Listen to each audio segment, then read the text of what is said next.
इस संसार में ऐसी बहुत सारी घटनाएं घटित होती है जो हमेशा के लिए एक रहस्य बनकर रह जाती है। भारत में भी ऐसी कई घटनाएं हुई है जिसका सच लोगों के लिए आज एक पहेली बनकर रह गया है। इस वीडियो में हम आपको बताएंगे भारत की ऐसी ही कुछ अनसुलझी पहेलियां जिसका सच आज तक सामने नहीं आया।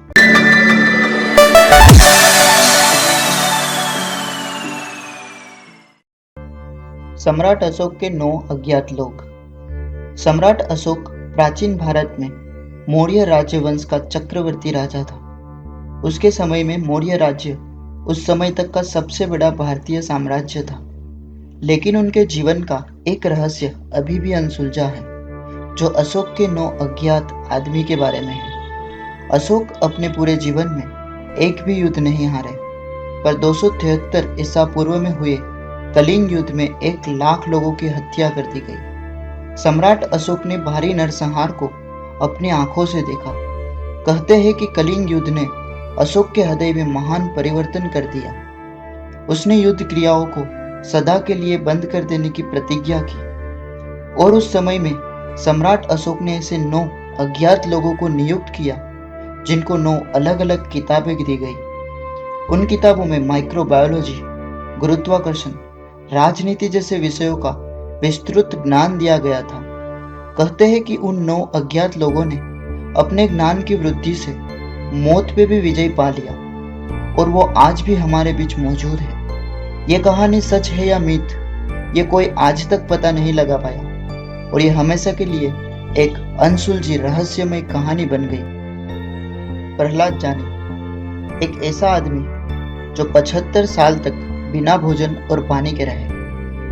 प्रहलाद जानी लोकप्रिय माताजी के रूप में जाने जाते एक भारतीय साधु है। इस आदमी का दावा है कि दैवीय कृपा तथा योग साधना के बल पर वे करीब 75 वर्ष से बिना कुछ खाए और बिना कुछ पिए जिंदा है और वो ऐसा 1940 के बाद से करते आ रहे हैं। साल 2010 में उन पर एक रिसर्च की गई जिसमें उन्हें लगातार 15 दिनों के लिए 3 कैमरों के सामने रखा गया। जब रिसर्च पूरी हुई तो वैज्ञानिक आश्चर्य करने लगे क्योंकि उन्होंने पाया कि इन 15 दिनों के रिसर्च में न तो जानी जी ने कुछ खाया था और ना ही कुछ पिया था। फिर भी उनमें भूखमरी या निर्जलीकरण के कोई लक्षण नहीं थे। तथ्य की बात यह है कि कुछ भी न खाने के 15 दिन बाद भी उनका स्वास्थ्य एक 40 वर्षीय पुरुष की तुलना में बेहतर था। अब तक उन पर ऐसे कई रिसर्च किए गए हैं। प्रहलाद जानी एक ऐसा चमत्कार बन गए हैं जिसने विज्ञान को चौतरफा चक्कर में डाल दिया है और वैज्ञानिक आज तक समझ नहीं पा रहे हैं कि आखिर ऐसा कैसे संभव हो रहा है। सुभाष चंद्र बोस की मृत्यु। सुभाष चंद्र बोस, जो नेताजी के नाम से भी जाने जाते हैं, वो भारत के स्वतंत्रता संग्राम के अग्रणी नेता थे। 18 अगस्त 1945 को नेताजी हवाई जहाज से मंचूरिया की तरफ जा रहे थे। इस सफर के दौरान वे लापता हो गए। इस दिन के बाद वे कभी किसी को दिखाई नहीं दिए। 23 अगस्त 1945 को टोक्यो के एक रेडियो स्टेशन ने बताया कि नेताजी जिस विमान से आ रहे थे वो 18 अगस्त को दुर्घटनाग्रस्त हो गया। विमान में उनके साथ सवार कुछ अन्य लोग मारे गए। नेताजी गंभीर रूप से जल गए थे। उन्हें अस्पताल ले जाया गया जहां उन्होंने दम तोड़ दिया। स्वतंत्रता संग्राम के पश्चात सरकार ने इस घटना की जांच कराई पर कोई ठोस नतीजा नहीं निकला। 1999 में इस घटना की जांच के लिए सरकार द्वारा एक नया आयोग बनाया गया, पर यह मामला और भी रहस्यमय बन गया जब ताइवान सरकार ने बताया कि 1945 के दौरान ताइवान में कोई हवाई दुर्घटनाग्रस्त हुआ ही नहीं था। कुछ लोगों का कहना है कि यह नेताजी के भूमिगत जाने के लिए एक चाल थी, तो कुछ लोग कहते हैं कि नेताजी उस टाइम के बाद साधु बन गए। देश के अलग अलग हिस्सों में आज भी नेताजी को देखने और मिलने का दावा करने वाले लोगों की कमी नहीं है। फैजाबाद के गुमनामी बाबा से लेकर छत्तीसगढ़ राज्य में जिला रायगढ़ तक में नेताजी के होने को लेकर कई दावे पेश किए गए, लेकिन इन सभी की प्रामाणिकता संदिग्ध है। सच चाहे जो भी हो, पर 18 अगस्त 1945 के दिन नेताजी कहाँ लापता हो गए और उनका आगे क्या हुआ, यह भारतीय इतिहास का सबसे बड़ा अनुत्तरित रहस्य बन गया है। क्या ताजमहल एक हिंदू प्राचीन शिव मंदिर है? दुनिया के 8 अजूबों में शामिल खूबसूरती का नायाब हीरा आगरा का ताजमहल भारत की शान और प्रेम का प्रतीक माना जाता है, जो एक मुगल बादशाह शाहजहां द्वारा अपनी मृतक पत्नी मुमताज के लिए एक मकबरे के रूप में बनाया गया था।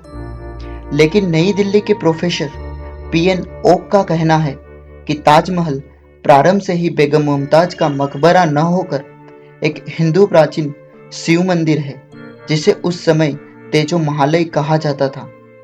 अपने अनुसंधान के दौरान प्रोफेसर ओक ने खोजा कि इस शिव मंदिर को शाहजहां ने जयपुर के महाराज जयसिंह से अवैध तरीके से छीन लिया था और इस पर अपना कब्जा कर लिया था।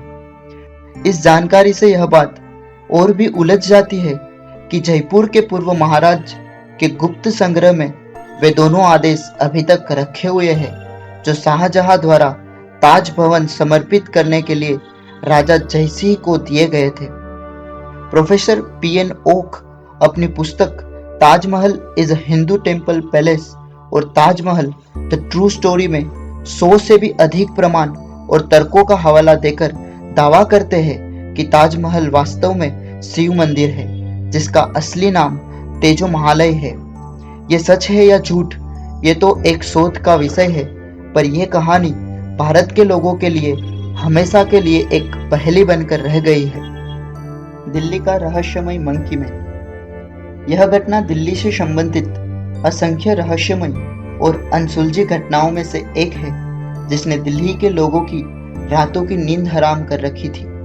यह वक्त साल 2001 के मई महीने का था। उस वक्त कई समाचार चैनलों और समाचार पत्रों में दिखाया जा रहा था कि एक रहस्यमय जानवर द्वारा उन लोगों पर हमला किया जा रहा है, जो कि गर्मी होने के कारण अपनी अपनी छतों पर खुले में सोते थे। लोगों का कहना था कि वो हमलावर जानवर एक आदमी की तरह दिखता था और हमला करने के बाद एक पल में कहाँ गायब हो जाता था, किसी को पता भी नहीं चलता था। उसने तकरीबन 15 लोगों को अपना शिकार बनाया था। जिन जिन लोगों पर उस हमलावर जानवर ने हमला किया, उन सभी लोगों के मंतव्य भी अलग अलग थे।